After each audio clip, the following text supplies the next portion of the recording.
Overwhelmed right now. Loving his style. He's a trap. Bobby Jen.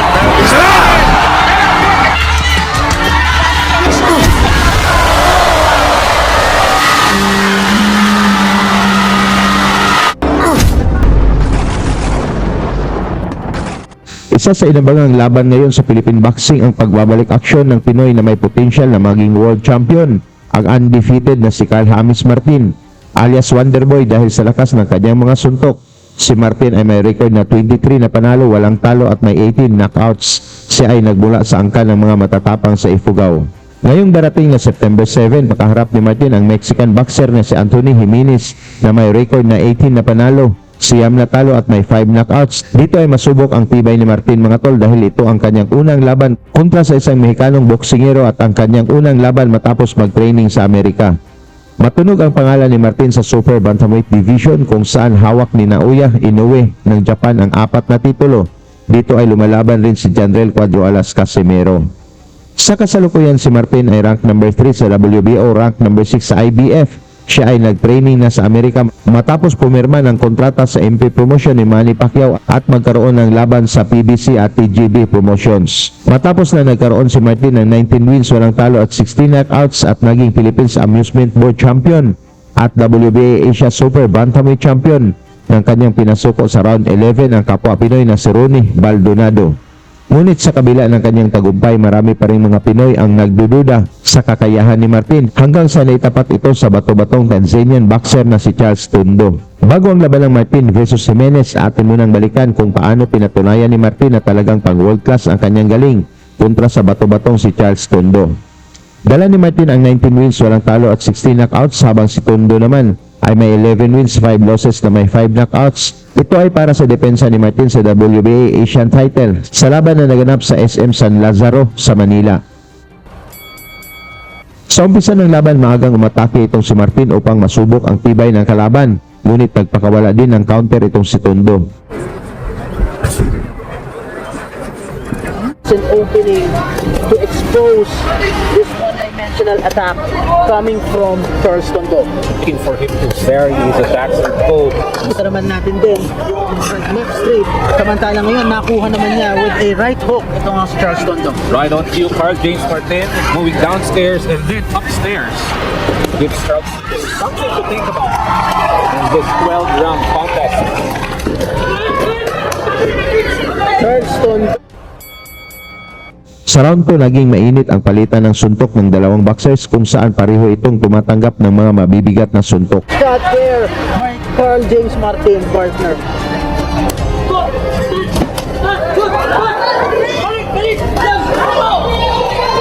Good southpaw. Yes. You know what do you expect in a You know. Come on, many times. Charles.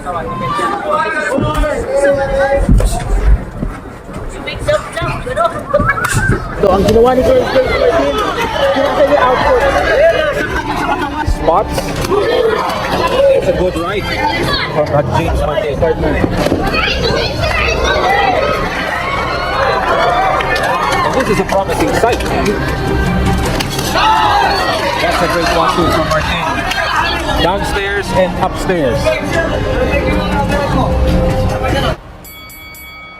Sa round 3 mga tol, talagang sigawan ang mga Pinoy fans pag tumama ang mga solidong suntok ni Martin. Ngunit parang hindi natinag dito itong si Tondo. Napatros doon. Si Carl James Martin. Both boxers looking in great condition as we see Charles Tondo. Martin.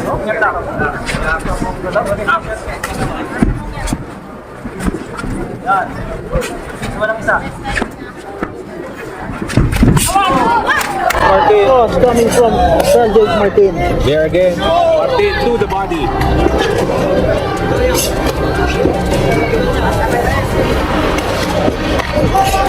Tondo trying to back up it. Asserted himself in that fight. But that's Carl James Martin with his offense as he It's only a 1-2, but it's effective so far. forward again. Needs to Balik-balik ni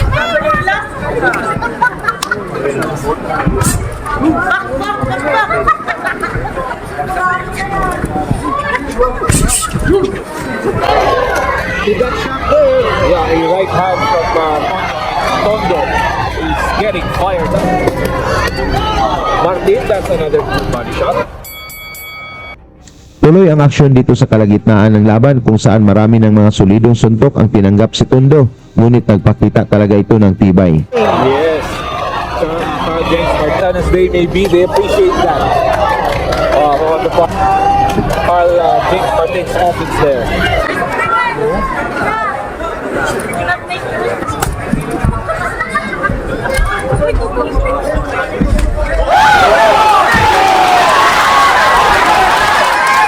You can see that look in his eyes. Oh, that's a good left. Find this people for round number 5. Let's see who can have the last say. WBA Asia Super Bantamweight belt.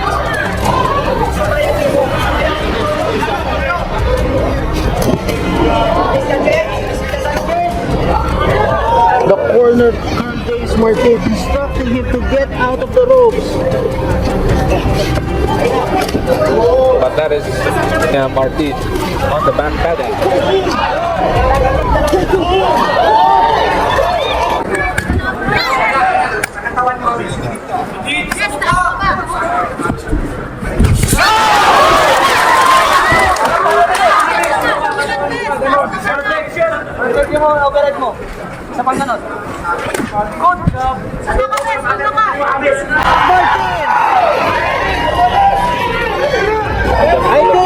I think Tondo is hurt in the first round. From the very first round, right?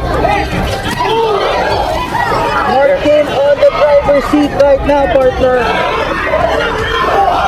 Martin knows that's the vulnerability. Martin going for the kill. He has clearly taken the steering wheel out of Charles Tondo's hands. Sa round 7, mga tol, nasaktan ni Martin si Tondo sa mga suntok sa bodega, ngunit patuloy pa rin itong nakatayo at lumaban. Double jab from Martin into Here James Martin on the attack to back the Tanzanian.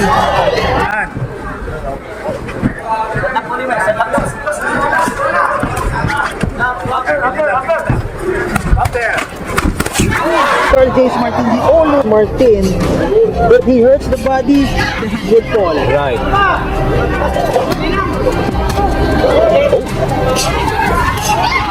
And that's a good left straight.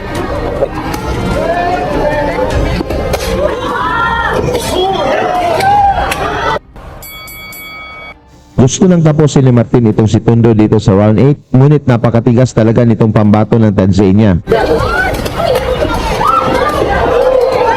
Charles Tondo here.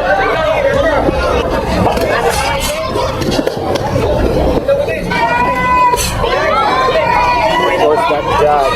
If he continues to like that, we'll see Charles James at bay. But Martin, ito, bumabato na naman sa katawan. Si Charles Tondo, able to close the distance.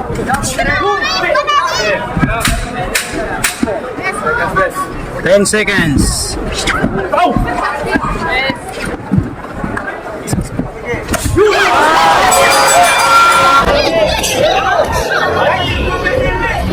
Body shot.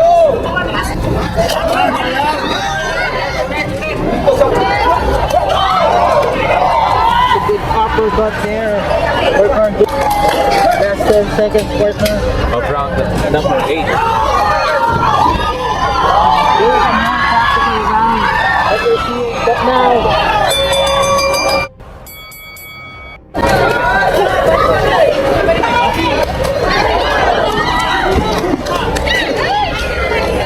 ng round number 9. Martin with a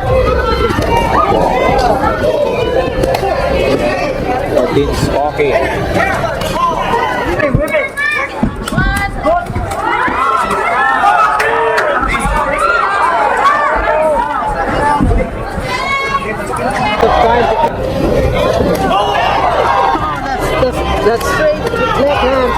James Martin.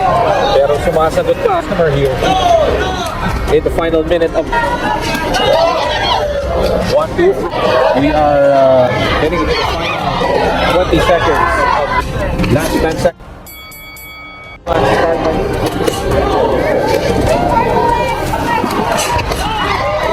Going back to the body again by a hair lang. Yung distansya nila.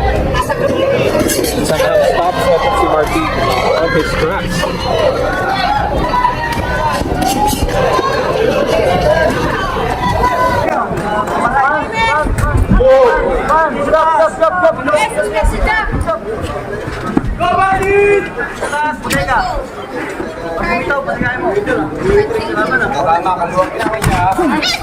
Charles Tondo yung mga flurry of body shots na yan. This is dangerous. This is a dangerous round for Charles Tondo. Martin is head hunting. Kay Charles Tondo yung mouth guard niya. Siguro to get sips of air. Okay, to throw some punches. Last 10 seconds of the Dito sa round 11 mga tol, tuloy ang pagpapalambot ni Martin dito kay Tondo, ngunit parang hindi ito tinatablan at patuloy na lumalaban.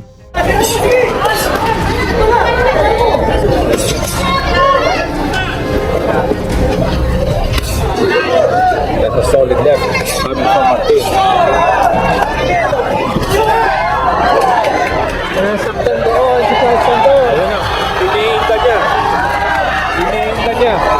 Yung bago.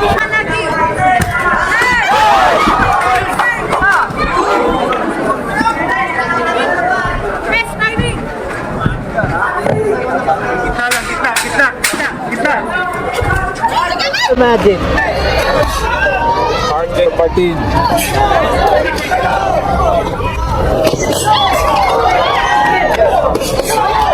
That's a good one too from Martin.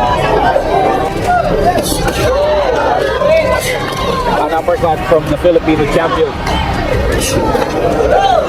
His guard. Oh! Binuhos na lahat ng dalawang boxers dito sa final round mga tol upang ma-impress ang mga hurado. More of this body work.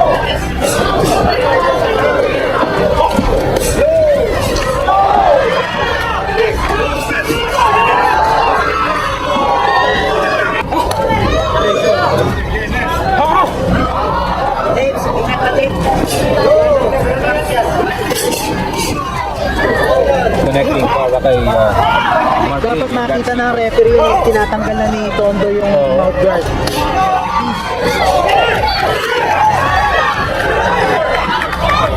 Kumukuha na ng hangin. Etong si Charles Tondo dito sa final minute for 12 Pero sa bawat kuha nila for Charles Tondo, against the guard Oh, magaling si Tondo. Tingnan niyo yung laro, guys. Kung magkapangos ka kay Katondo, hindi magaling si Tondo, guys.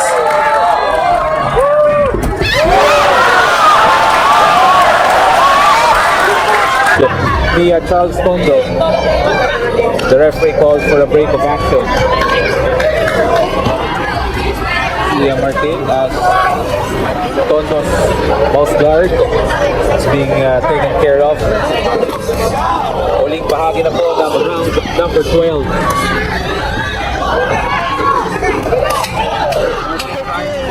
with those walks.